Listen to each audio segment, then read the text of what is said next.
बिस्मिल्लाहिर्रहमानिर्रहीम। अस्सलाम वालेकुम। आज बेटे हम फर्स्ट ईयर का चैप्टर नंबर 1 का लेक्चर नंबर 5 डिस्कस करेंगे। स्ट्राइकोमेट्री का चैप्टर हमने शुरू किया हुआ है। इसमें हमने अब तक स्ट्राइकोमेट्री की डेफिनेशन, स्ट्राइकोमेट्री के अजम्पशंस, स्ट्राइकोमेट्री की लिमिटेशंस और mole, Avogadro's number, molar volume, mole fraction, mole ratio, conversion factor और कुछ एक आध एग्जांपल हमने डिस्कस कर ली हुई है। ये सारे लेक्चर, पिछले 4 लेक्चर आपको, अगर आप में से अभी तक किसी के पास नहीं पहुंचे तो वो मेरा चैनल सब्सक्राइब कर लें, केमिस्ट्री विद मकसूद अहमद या क्लाइमैक्स एजुकेशन जोन जो है उसके पेज को लाइक कर लें। फेसबुक पे हम ये लेक्चर्स अपलोड कर देते हैं, वहाँ से भी आपको ये लेक्चर्स मिल सकते हैं। क्लाइमैक्स एजुकेशन जोन को आप लाइक कीजिए, वहाँ पे डेली आपको लेक्चर मिलेगा 4 डेज अ वीक, और फिर उसकी शाम को हम डिस्कशन भी करते हैं जो हमारे पास बच्चे रजिस्टर्ड हैं। एनीवेज, अब जो है लेक्चर नंबर 5 में हमने इससे आगे कुछ एग्जांपल्स पढ़नी है। स्ट्राइकोमेट्री को हमने डिस्कस करना है केमिकल बैलेंस, केमिकल इक्वेशन में। पहले 4 लेक्चर सुनना आपके लिए बहुत ज़रूरी है ताकि आपको पता चले कि स्ट्राइकोमेट्री क्या होती है और इसको कैसे अप्लाई किया जाता है केमिकल इक्वेशन में। अब हमने एग्जाम्पल नंबर 1.2 और एग्जाम्पल नंबर 1.3 आज के लेक्चर में मैं आपको बताऊंगा। एग्जाम्पल नंबर 1.2 बहुत इंपॉर्टेंट एग्जाम्पल, पेपर में कई दफ़ा आ चुकी है, बोर्ड के पेपर में। एग्जाम्पल ये इसलिए इंपॉर्टेंट है कि इस एग्जाम्पल में आपको केमिकल इक्वेशन नहीं दी हुई, केमिकल इक्वेशन आपको खुद बनानी है। ठीक है, स्टेटमेंट में लिखी हुई है, लेकिन आपको स्टेटमेंट में से केमिकल इक्वेशन बनानी है। एज अ स्टूडेंट आपको अंडरस्टैंड करना है कि इक्वेशन कैसे बनेगी। देखिए, लिखा है iron can be produced, iron को प्रोड्यूस किया जा सकता है। बेटा, जो चीज प्रोड्यूस की जा सकती हो वो प्रोडक्ट होगी, सो आयरन इज प्रोडक्ट।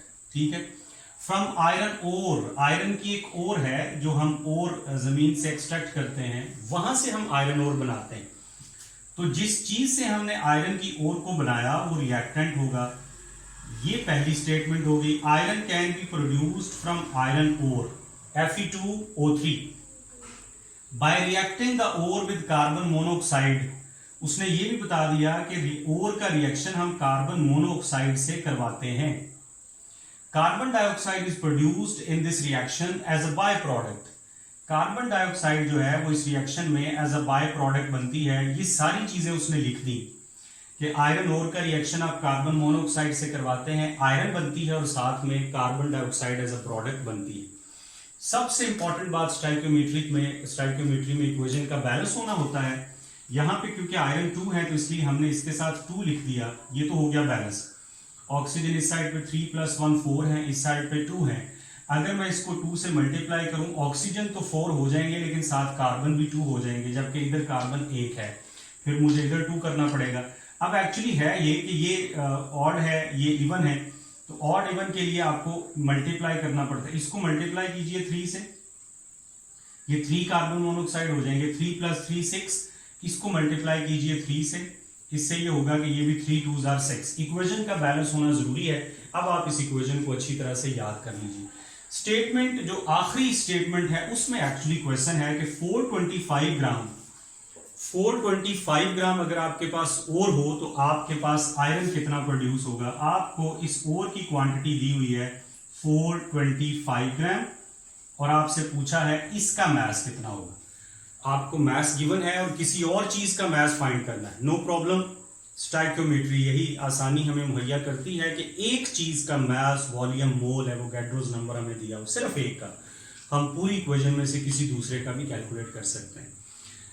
आपने उन दोनों चीजों को फोकस करना है जिसकी अमाउंट गिवन है, जिसकी अमाउंट आपको फाइंड करनी है, बस बाकी चीजों को छोड़ दें। इक्वेशन बहरहाल बैलेंस हो। अब करना यह है, मैंने आपसे कहा है कि आपको जब इसको एज ए क्वेश्चन सॉल्व करना है पेपर में, तो आपको जो भी चीज, जो भी अमाउंट गिवन हो उसको मोल में चेंज करना है। अब आपने सीक्वेंस एक समझ लें कि आपने ये जो कंपाउंड दिया है, इसका मास गिवन है, इसको कन्वर्ट करना है मोल में। ठीक है, फिर इसके मोल्स के जरिए कंपैरिजन से या कन्वर्जन फैक्टर के जरिए इसके मोल्स निकाल लें, इसके मोल्स निकाल लें। जब इसके मोल्स आ जाएंगे फिर इसको चेंज करना है वापस मास में, क्योंकि इसका मास पूछा हुआ है। तो हमने पिछले लेक्चर्स में फॉर्मूला पढ़ा हुआ है कि how can we convert mole into mass and vice वर्सा।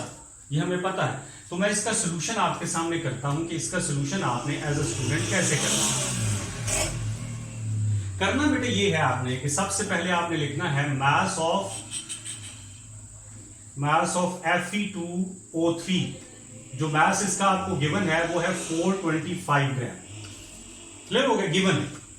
अब मोल निकालने के लिए हमारे पास मोलर मास होना चाहिए। Molar mass of Fe2O3। Iron का मोलर मास होता है जी तकरीबन 55.8 होता है। आप 56 लिख लें या बेशक 55.8 लिख लें, 56 लिख लें फिर भी कोई बात नहीं। इनटू 2 प्लस ऑक्सीजन का 16 होता है, 16 इंटू 3 तो ये हो जाएगा 159.6। और यूनिट इसका जरूर साथ लिखिएगा ग्राम पर मोल। इसके आपके पास आ गया मोलर मास। अब साथ साथ नोट करते जाएं। आयरन का मोलर मास 56 होता है या 55.8 होता है एटॉमिक मास, और ऑक्सीजन का 3 होता है। तो आपने मोलर मास कैलकुलेट कर लिया। अभी आपने कैलकुलेट करने हैं मोल्स ऑफ आयरन ऑक्साइड। क्या फॉर्मूला होता है? गिवन मास के mass in grams, mass in grams या given mass divided by molar mass. Formula आपने लिख दिया, अब अमाउंट भी लिख दीजिए। तो आपके पास जी गिवन मास है बेटे 425 और मोलर मास है 159.6, तो 2.66 मोल्स आपके पास इसके आ जाएंगे। कैलकुलेटर अपने सामने लिखिए और कैलकुलेट कर लीजिए। हमने इसके मोल कैलकुलेट कर लिए। जब तक आप मोल्स कैलकुलेट नहीं करते आप कंपैरिजन नहीं कर सकते। कर सकते हैं मैथ्स का, डायरेक्ट मैथ्स से भी कर सकते हैं, लेकिन वो क्वेश्चन शॉर्ट हो जाता है तो उससे नंबर पूरे नहीं मिलते। आपने मोल में कन्वर्ट जरूर करना है। अब आपके पास दो तरीके होंगे, कन्वर्जन फैक्टर या यूनिटरी मेथड। दोनों से मैं आपको बता देता हूं, ठीक है। पहला तरीका मैं बताऊंगा कन्वर्जन फैक्टर। कन्वर्जन फैक्टर से आपने क्या करना है? आपने कन्वर्जन फैक्टर निकालना है।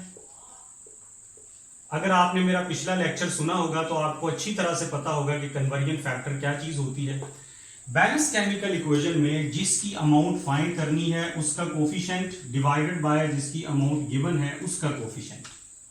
सो जिसकी अमाउंट फाइंड करनी है उसका कोफिशिएंट 2 है, जिसकी गिवन है उसका कोफिशिएंट 1 है। कन्वर्जन फैक्टर आ गया 2/1। ठीक है जी। अब जी गिवन अमाउंट किस में होनी चाहिए? मोल्स में।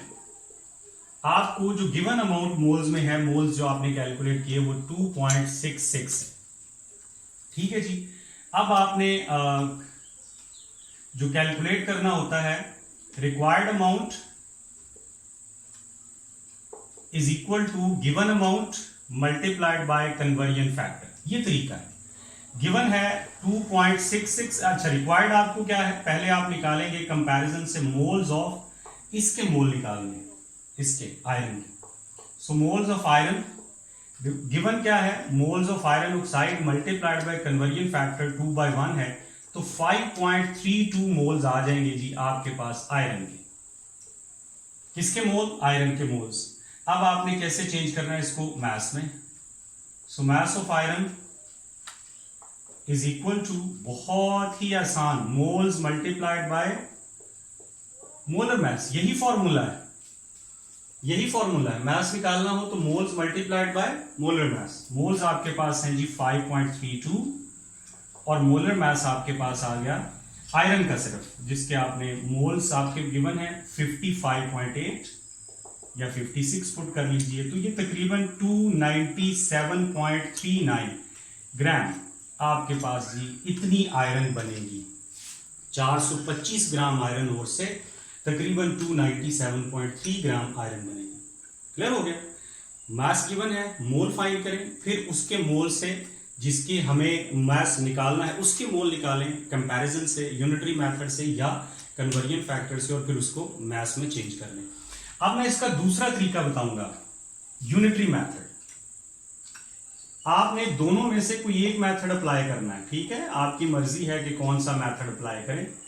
मैथमेटिकल मेथड है ये, यूनिटरी मेथड। आपने करना क्या है कि कंपैरिजन करना है, कोफिशिएंट्स का ऊपर लिखना है कि by comparing the coefficients of balance chemical equation. Left side पे आपने वो चीज लिखनी है जिसकी अमाउंट आपको गिवन है, Fe2O3। गिवन किसकी है? Fe2O3। राइट साइड पे आपने लिखना है जिसकी अमाउंट आपको फाइंड करनी है आयरन। क्लियर हो गया।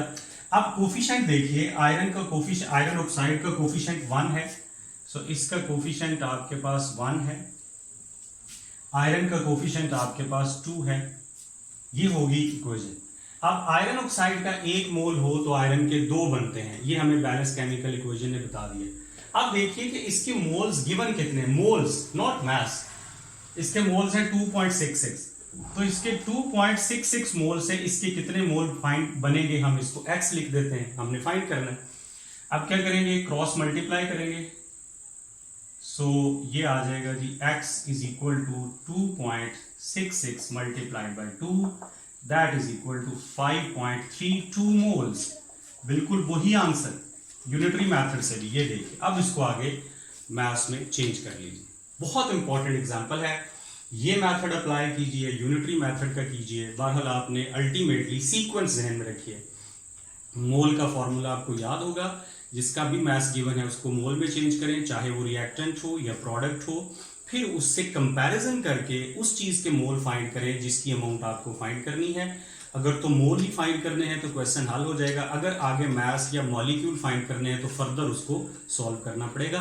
जब आपके पास मोल्स आ जाएं तो मोल्स के आगे हम मास भी फाइंड कर सकते हैं। ठीक है जी। अब इससे आगे बेटे इसी तरह की सेल्फ चेक एक्सरसाइज 1.2 है, मैं जल्दी से आपको उसके बारे में थोड़ा सा बता देता हूं। आप घर में बैठ के इसको सॉल्व कीजिएगा। एग्जाम्पल मैं आपको अगली करवाऊंगा। सिर्फ ये सेल्फ चेक एक्सरसाइज 1.2 है, सेल्फ चेक। इसमें आपको ये इक्वेशन दी हुई है कि यूएस स्पेसशिप में ये as a fuel hydrogen use होता है, हाइड्रोजन की कंबस्शन होती है और वाटर प्रोड्यूस होता है यूएस स्पेसशिप में। बड़ी उसकी एक लंबी स्टेटमेंट लिखी है, बट इसमें फर्दर आपसे पूछा गया है कि अगर आपके पास ये जो अमाउंट है हाइड्रोजन की, ये जी हाइड्रोजन हो आपके पास, अमाउंट इसकी हो, हाँ जी 1.02 10 raised to power, अगर आपके पास 1.02 10 raised to power 5 ग्राम हो, किलोग्राम हो, तो आपको ऑक्सीजन का कितना मास चाहिए। ठीक है, इसका मास गिवन है, इसका फाइंड करना है। करना आपने ये है कि इसका मास हाइड्रोजन का देखिए कितना है, 1.02 10 raised to power 5 किलोग्राम है ना, मल्टीप्लाई कर दीजिए 1000 से तो ये ग्राम हो जाएगा, 1.02 10 raised to power 8 ग्राम हो जाएगा। क्योंकि हम जब फॉर्मूला अप्लाई करते हैं मोल्स का तो हम उसको मास इन ग्राम लिखते हैं। ठीक है, अब हम हाइड्रोजन के मोल फाइंड करेंगे। हाइड्रोजन के मोल होंगे 1.02 10 raised to power 8 given mass multiplied divided by molar मास, तो ये आ जाएगा 5.1 into 10 raised to power 7 gram, 7 moles. ये आपके पास आ गए किसके मोल्स जी, हाइड्रोजन के मोल्स। अब आप बेटा ये करेंगे कि हाइड्रोजन के मोल से ऑक्सीजन के मोल फाइंड करेंगे। यहीं से क्लियर है कि अगर हाइड्रोजन के 2 मोल हों तो ऑक्सीजन का 1 यूज होता है, लिहाजा ऑक्सीजन के मोल इससे हाफ होंगे, वो ऑक्सीजन के मोल आ जाएंगे। फिर उसको आप मल्टीप्लाई करके 32 से मोलर मास से, तो आप इसका मास भी फाइंड कर सकते हैं। फाइनली उसको आप किलोग्राम में भी चेंज कर सकते हैं। तो बिल्कुल लास्ट एग्जांपल की तरह मास गिवन है, मास आपको फाइंड करना है। थोड़ा सा मैंने आपको बता दिया, बाकी आपने प्रैक्टिस करनी है। फिर भी अगर आपसे ये क्वेश्चन सॉल्व ना हो, किसी जगह प्रॉब्लम हो, तो आप मुझे बता सकते हैं। एग्जाम्पल नंबर 1.3 बहुत इंपॉर्टेंट, एक और बहुत इंपॉर्टेंट एग्जाम्पल। इसमें भी स्टेटमेंट नहीं लिखी हुई, इसमें लिखा हुआ है how many molecules of oxygen, क्या पूछा गया है, number of molecules, how many molecules of oxygen can be produced by thermal decomposition of 490 gram of KClO3। ये स्टेटमेंट, इसमें भी इक्वेशन नहीं दी हुई इसलिए इंपॉर्टेंट है। अब आपने देखिए how many molecules of oxygen can be produced, क्या चीज प्रोड्यूस हुई है जी, ऑक्सीजन O2। डीकॉम्पोजिशन का मतलब होता है टूटना, तोड़ना, तो KClO3 जो है ये आपका कंपाउंड था, पोटेशियम क्लोरेट, नाम इसका है पोटेशियम क्लोरेट। इसकी डीकंपोजिशन से ये बनी, ठीक है। अब जब ये डीकंपोज होगा, इसमें से अगर आप ऑक्सीजन निकाल दें तो बाकी क्या बचता है, KCl, तो ये चीज बनेगी। इसकी डीकंपोजिशन में से ऑक्सीजन निकाल दें तो बाकी ऑक्सीजन के बगैर ये क्या है, KCl। अब इक्वेशन को बैलेंस कीजिए, यहाँ पे 2 आएगा, इधर 3 आएगा, इधर भी 2 आएगा। ये इक्वेशन आप याद कर लीजिए या आप इसको समझ लीजिए, बैलेंस करना जरूरी है ताकि आपके पास दोनों, देखिए 2 potassium 6 oxygen 6 oxygen. Oxygen balance करने के लिए इसको 2 से इसको 3 से मल्टीप्लाई किया, क्योंकि ये ऑक्सीजन इवन है, ये ऑक्सीजन ऑड है। जब एक इवन एक ऑड हो तो दोनों को मल्टीप्लाई करना पड़ता है, स्यूटेबल डिजिट्स, बैलेंस होगी इक्वेशन। अब ये कहा गया है कि आपके पास इसके 490 ग्राम्स हैं, मास गिवन है, इसके मॉलिक्यूल फाइंड कीजिए। ये लीजिए, ये फाइंड करना है, बहुत आसान है जी। क्या तरीका है बेटे, सबसे पहले क्या फाइंड करेंगे, मास फाइंड करेंगे, क्लियर हो गया। मास गिवन है, सॉरी मोल फाइंड करेंगे। तो मैं थोड़ा सा शॉर्टकट फॉर्म में, moles of KClO3 given mass या mass in grams divided by molar mass, ठीक है। मोलर मास में आपको बता दूं, गिवन मास तो आपके सामने लिखा हुआ है, molar mass of KClO3, potassium का होता है 39, नोट करते जाइए, लिखते जाइए। क्लोरीन का 35.5, ठीक है जी, और ऑक्सीजन का 16 इंटू 3 48, तो ये टोटल हो जाएगा 122.5 ग्राम पर मोल। ये आपके पास इसका मोलर मास, गिवन मास आपको गिवन है, लिहाजा मोल फाइंड कीजिए। Moles of what, KClO3। KClO3 के मोल्स आपके पास है 490 divided by 122.5 is equal to 4। आपके पास 4 मोल्स आ गए। अब आप देखिए कन्वर्जन फैक्टर क्या है जी, किसकी अमाउंट फाइंड करनी है आपको, ऑक्सीजन की। इसका कोफिशिएंट क्या है, 3। गिवन किसकी है, इसकी, इसका कोफिशिएंट क्या है, 2। सो कन्वर्जन फैक्टर जिसकी अमाउंट फाइंड करनी है डिवाइडेड बाय जिसकी अमाउंट गिवन 3/2। अब जी रिक्वायर्ड अमाउंट क्या होती है, required is equal to given multiplied by conversion factor, ठीक है। गिवन है बेटा, गिवन अमाउंट है 4 मोल्स और कन्वर्जन फैक्टर है 3/2, सॉल्व करेंगे 6 मोल्स आ जाएंगे। आपके पास ये मोल्स आ गए 6, क्योंकि आपको रिक्वायर्ड किसकी अमाउंट थी, ऑक्सीजन की। ऑक्सीजन के मोल्स आ गए 6 मोल्स आ गए। अब आप आगे, अब आपने मास फाइंड नहीं करना, मॉलिक्यूल फाइंड करने हैं। तो नंबर ऑफ मॉलिक्यूल का फॉर्मूला सेकंड या थर्ड लेक्चर में आपने पढ़ा होगा, number of O2 molecules, number of molecules moles multiplied by Avogadro's number. So बेटा मोल्स, इस तरफ आ जाइए, इस तरफ मैं सॉल्व कर देता हूं। नंबर ऑफ मॉलिक्यूल्स, मोल्स कितने हैं जी, 6। एवोगैड्रोस नंबर क्या होता है, 6.02 10⁻23, तो ये आ जाएगा 36.12 10⁻23, ये आ जाएगा 3.612 10⁻24 मॉलिक्यूल्स ऑफ ऑक्सीजन। समझ आ गई कैसे किया, हमने इक्वेशन बनाई, इक्वेशन को बैलेंस किया, KClO3 के मास को मोल में चेंज किया, उसके मोल के जरिए ऑक्सीजन के मोल फाइंड किए, हमने कन्वर्जन फैक्टर से फाइंड किए, आप यूनिटरी मेथड से भी कर सकते हैं। ऑक्सीजन के मोल हमारे पास आ गए 6। अब हमने देखा कि हमने फाइंड क्या करना था, उसने कहा था कि मॉलिक्यूल्स फाइंड करें, नॉट मास। मॉलिक्यूल फाइंड करने के लिए हमारे पास फॉर्मूला है, number of molecules is equals to number of moles multiplied by Avogadro's number. उससे मल्टीप्लाई किया, ऑक्सीजन के मोल्स आ गए। इस तरह से हम इससे आगे इंशाल्लाह नेक्स्ट टाइम डिस्कस करेंगे। अल्लाह हाफिज़।